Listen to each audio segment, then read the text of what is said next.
I'm calling the next case, which is Markel versus William Beaumont Hospital.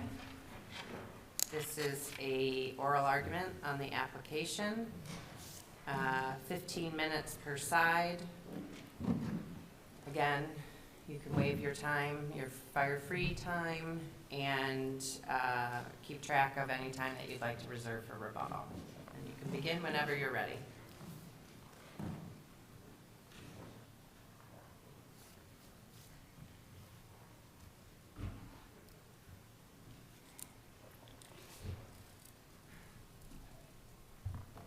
Good morning.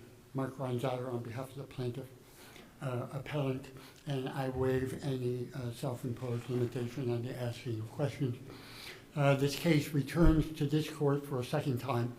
I do not know if the members of this court have ever had a feeling that a lower court in this state is thumbing its nose at the decisions of this court. But in reviewing what the Court of Appeals did in this case, that is the feeling that this court should have, because the Court of Appeals in this case was thumbing its nose at the decisions of this court, two decisions of this court, one quite recent, in fact. In the last 47 years, there have been two cases from this court which have decided the question of ostensible agency in the context of a hospital setting. The 1978 decision in Grew, and years later, only 3 years ago, 2.5 perhaps, this court in Markel issued an order construing Grew again. The two members of the Michigan Court of Appeals ignored Grew, they ignored Markel, and this case has to be reversed for a second time. The two members of the Court of Appeals introduced a totally new concept to the ostensible agency and doctrine in Michigan. It ruled, the majority ruled in the Court of Appeals that this really wasn't an ostensible agency case, despite what this court had ruled. This was an agency by estoppel. And they said, in addition, agency by estoppel has something different in it. It has the concept of reliance. And according to this ruling by the Court of Appeals, this reliance is a reliance on a representation made by the principal, the hospital. Now, I have spent time in the brief trying to explain to the court, as I did the first time this case was before the court, looking at ostensible agency through history, if you will.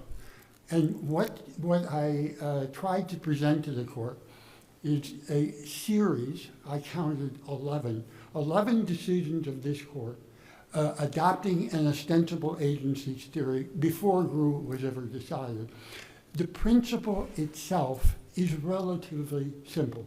What ostensible agency is simply if a principal puts somebody in a position where a reasonable person dealing with that other, let's call it, even if that person that they put in the position is an independent contractor, the ostensible agency doctrine is in fact a recognition that independent contractor can be treated as an agent precisely because the principal has put them in a position that it looks like an agent. You know, the big treatise on tort law, Dobbs, has what I think is the best pithy description of ostensible agency. In effect, Dobbs said, the plaintiff can hold the employer to the appearances he has created. That's the simple kernel of ostensible agency. And it happens all the time in a hospital, all the time. Because the hospitals want you to believe that everybody who is treating you is in fact somebody connected to the hospital. Now, the first time this case was before the court, you will remember, one of the big issues in the case was whether you actually needed an affirmative act or representation to create the ostensible agency. And this court was pretty emphatic, even though it was an order that was entered. The fact is, 3 times in the course of that order, this court said you don't need any affirmative act or representation. There will be situations where the agent is so obviously the agent of the principal that you've got to affirmatively tell people they are not an agent. Counsel, what would that look like? How could they affirmatively do that? Like, what would satisfy a hospital who is trying to make it clear, these folks are not our agents, we have lots of people under our roof that work for different entities. Okay. What would they do? Well, I should think one of the things they could say is Ms. Markel, Dr. Lanapon, is not an agent of this hospital. She is an independent contractor. She works for somebody else. Okay? There are obviously ways to do it in terms of forms. I've seen them.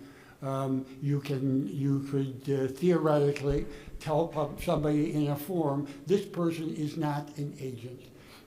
But the simple fact is that didn't happen here. Sure. I just know that we've had some, I will call it pleas from all sides to please give us a rule that is workable, that we can apply moving forward. So, I'm just sort of thinking through what that would look like. And so, we could have forms, you could have postings. I'm not sure how that would help, where you're dealing with a patient that's unconscious. What do you do with that person? But the point I would like to leave you with, and it certainly is the theme of my presentation both here and the first time this case was there, is that there should be no special rule for hospitals. The fact is the 11 cases that I have cited to this court, from this court, with respect to a sensible agency, okay, they should be applied, and they should be applied to hospitals, because if they are, then first of all, the Court of Appeals definitely has to be overruled. But the fact is, what the hospitals are looking for is a special rule applicable only to them, a special rule that doesn't apply the 11 cases that I cited in a way that this court has applied them. But here's what the Court of Appeals did in this case. It said that it's not really ostensible agency, it's agency by estoppel, and that requires reliance. That's what the Court of Appeals did in this case. Okay, it cited, in support of that proposition, that there is in fact reliance, 2 cases from this court. Okay, Flat Hot and David Stott. Okay, look at those 2 cases. Look at them, and you will see that in both cases, the putative agent was an agent. In other words, the person who was at the center of those 2 cases was an agent of the defendant. In other words, the Court of Appeals took this reliance concept from 2 cases that didn't involve ostensible agency. Ostensible agency is where you have someone who is not an agent, who is in fact an independent contractor, and you're trying to make them into an agent, if you will. Okay, both Flat Hot and David Stott were cases in which the protagonist was in fact an agent. The defendant has found a 3rd case in their brief, going back to 1896. Read that case too, and you will see the protagonist was an agent of the defendant. So the point is, if you look at the 2 cases that the Court of Appeals relied on to establish this reliance concept, they're not ostensible agency cases. Counsel, so even if I were to agree with you that it's a different concept than what the Court of Appeals was implicating, GRU does talk about, the first thing being the person has to have a belief in the agent's authority. Isn't that sort of something like some kind of reliance? I mean, yes. I don't know. Well, how would you define that? Okay, let's get to the actual language in GRU and compare it to what the Court of Appeals did. Okay, because GRU says there are these requirements. You have to have the person dealing with the agent do so in the belief of the agent's authority. And that belief has to be reasonable, okay? And if you satisfy those two things, that is an ostensible agent. Then they add the following. And this is something that the defendant is absolutely fixated on, okay? That the third person relying on the agent's apparent authority must not be guilty of negligence. The reliance in that line is on the agent's authority, okay? In other words, I'm interacting with somebody I think is an agent, okay? My reasonable belief can't be based on any negligence on my part. The reliance, incredibly important to what the Court of Appeals did wrong in this case. The reliance is on the agent's authority. Well, how did the Court of Appeals twist that to come to the conclusion that's completely contrary to group? What the Court of Appeals ruled is not reliance on the agent's authority, but instead, go to page 8 of the opinion. There is nothing in the record to suggest that plaintiff relied on any representation by Beaumont that Dr. Lanapon was his agent. In other words, the reliance on authority, which was the last element of the GRU test, becomes reliance on a representation. And the same is said on page 9 of the Court of Appeals opinion. But think about that change. Okay, not quite so subtle in my opinion, just a little sloppy maybe. But the fact is, it's what the Court of Appeals ends up saying is something that's going to eliminate and would eliminate all ostensible agency claims. You have to rely on a representation made by the hospital. But remember, one of the things that this court decided in Markel 1 is that you don't need a representation. That was one of the key issues that was, in fact, litigated in Markel, as I should call it Markel 2, to be consistent with what the brief was. Okay, the fact is that this court ruled in its order in Markel, consistent with GRU, by the way. Remember, GRU, there is no representation of any kind made to the plaintiff, yet the plaintiff won under ostensible agency theory. And in fact, GRU stressed that the ostensible agency theory in that case was predicated on what they failed to tell Mr. GRU. They failed to tell him that the person treating him within the hospital setting was in fact an independent contractor. That was the essence of the GRU case. When we brought Markel to this court for the first time, the question became, do you need a representation of any kind? The answer this court gave quite clearly, no. Yet, despite the fact that you don't need a representation or an affirmative act in certain situations where they are duty bound to disabuse somebody of the notion that somebody is, in fact, an agent of the hospital. So Despite, can I ask then, Oh, I was on a roll. is there a situation that where there is no opportunity or ability to disabuse the person of that notion, right? They're unconscious, whatever the situation may be, they can't see the signs, they can't hear when the doctor says, I am not an agent of Beaumont. So in that circumstance, regardless, there's going to be agency established because they presented to the emergency room for treatment at the hospital. we're dealing in hypotheticals I don't know too much about, but the fact is that I assume somebody who is comatose or something like that is brought in by somebody. There could be some communication of some kind, I don't know. Communication with the person who's brought them in to say, look, you've chosen this hospital. Okay, you've chosen to come to this hospital, but I have to tell you, the doctors who are going to be treating your wife or your child or your husband are not employees of the hospital.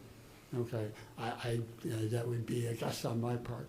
But the point I was trying to make before is that there is no requirement of reliance in any of these cases, and by the way, you should be aware that there is a new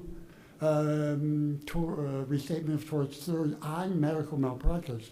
And it's in a tentative draft at the present time, but section 15 does in fact, of that new draft, does in fact address this very concept of ostensible agency within the hospital setting, and is very consistent with group. I don't have much time left, but and I've also cited to the court, besides 429 of the restatement second, the fact is that the restatement of agency third has a very clear indication, they call it apparent authority. I think it's 1.03 of the restatement third, has a very clear statement that reliance is not part of that general principle of agency.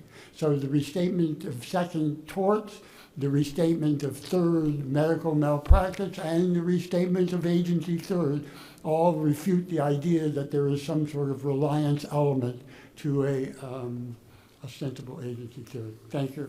Thank you.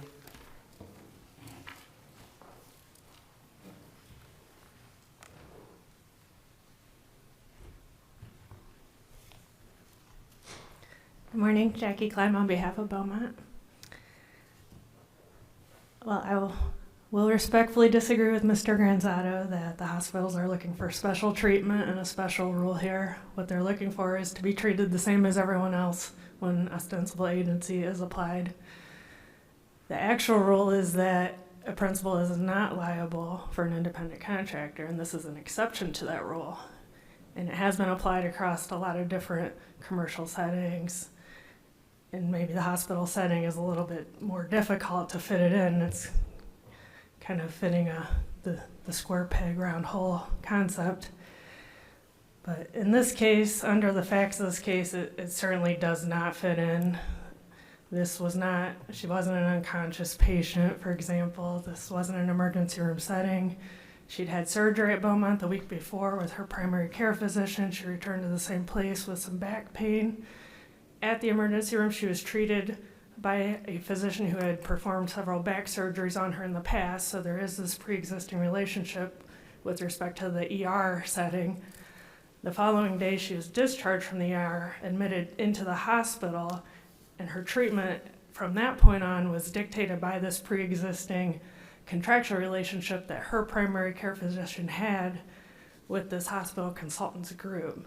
So it had nothing to do with Beaumont. Beaumont did not assign Dr. Lonapan to Ms. Markel. It was Dr. Jason Backey, who is an employee of hospital consultants. So all these facts take this out of the emergency room setting and out of the GRUI factors itself. The only way to get to where plaintiff wants to go on this case is to either change the facts, as Judge Shapiro did in his dissent, or to change the standard for ostensible agency, which gets us more into a strict vicarious liability type standard. And with respect to the reliance factor, Mr. Granzato pointed to the 11 decisions of this court for ostensible agency, and if you read past the sections that he cited, 10 of those 11 all get into the reliance factor. Reliance has been a factor in ostensible agency for decades. How do you address his argument that maybe we're talking about two different types of reliance? That GRUI is talking about reliance on the agent's authority, and the Court of Appeals took it to mean that it's reliance on a representation by Beaumont that the doctor was not its agent.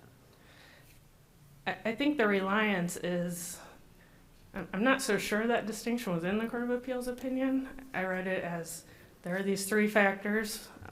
We have to follow the Supreme Court's mandate on the first two, which have been clarified. The court accepted, the standard that by running an ER with doctors in it, that was the affirmative act, and they didn't stray and require a further affirmative act, as some of the amicus have said. And then they got to the third factor, which they didn't get to in the first round, which does have reliance in it in GRUI. And I think that the reliance has been part of, I think, agency by estoppel, ostensible agency, apparent agency, implied agency, all these have been used synonymously in all these decisions, including the ones cited by Mr. Granzato. And I think with ostensible agency, the whole point is normally you're not liable for what someone else is doing, but if you represented that this person is your agent, the other person relied on it, for example, in commercial cases, by parting with money, by entering into a contract that you now want to get out of, that's where the reliance factor comes in. And in the hospital setting, it's not quite as clear-cut as a commercial setting. The reliance would be, for example, she went to Beaumont relying on the fact that she would get a Beaumont doctor. Otherwise, she would have gone somewhere else. Or maybe if Ms. Lanapan had said, she did say, I'm here for your primary care physician, so she was on notice. But let's say she had gone further and said, I'm an independent consultant, you can't sue Beaumont, here's a form to sign. If she had gone even further, the reliance would be, well, then you have a choice of having a Beaumont doctor instead, then would she have picked that or would she not have cared? None of those facts are in here because it's not even an allegation that she relied on Beaumont to provide the personnel for her. Counsel, what in your opinion, using the view you're advocating, in GRU, what was the reliance in GRU? I think, I don't think the court, I think the court had reliance in the third factor. I don't think it analyzed it thoroughly. I'm not sure it analyzed a lot of the factors thoroughly, honestly. But I think the reason for the holding in GRU was because of the emergency room setting. The court talks about how much pain this guy was in. He's getting passed from room to room, from physician to physician. Some were actual agents, some were apparent agents. Nobody even knows what the jury decided because the jury form just said the hospital can be liable for any of its agents or servants. So I don't think the analysis was fully on the ostensible agency because they don't even know what the jury decided. But I think the big part of it was because he was in an emergency room setting, he didn't really have much choice and he was getting passed around and he was in pain. I think the emergency room setting is a very key part of all this, which again doesn't fit with the facts of our case here. But didn't we say in our order in Markel that the patient's belief in the agency is reasonable when the patient presents for treatment at a hospital emergency room and is treated during their hospital stay? Yes. Okay. So where does the Court of Appeals then jump? What's the basis for them to jump to? And the Court of Appeals said when she presented to the ER, maybe she had a reasonable belief that doctor that treated her was a Beaumont doctor. It was Dr. Olson, her previous back surgeon who treated her. But then once she got admitted into the hospital and out of the ER setting, there was no longer any reason to believe that she was going to get a Beaumont doctor. But we said when she presents to a hospital emergency room and is treated during their hospital stay. Right? I mean, we didn't limit it that way. I mean, I get that you don't agree with us on that, but the Court of Appeals, I mean, did they just ignore that last part, that during their hospital stay? That now she needed to show reliance on that? I think the Court of Appeals read it as the emergency room being the key part of that. Okay.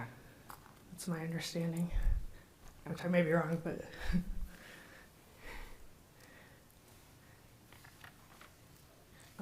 I did want to address one more just quick note. For the Flat Hats and David Stock case, it was represented that those cases involved actual agency, and if you actually read through, the court in both cases analyzed whether they were actual agents and decided they were not, and then went into the ostensible agency. So those are ostensible agency cases, and it did reach a decision on the reliance factor in those. If you guys have any other questions? Anyway? No? Thank you very All much. right. Thank you. The case will be submitted.